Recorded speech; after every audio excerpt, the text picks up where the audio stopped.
ఏం చెప్తున్నాను ఏం కదా ఇటు ఇచ్చుడు జైలు ఏం చేస్తున్నావు జై ఏం చేస్తున్నావు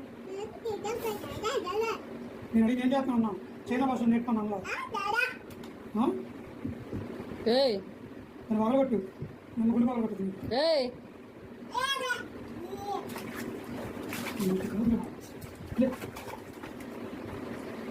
అక్కడ నుంచో పెట్టాలి కాదు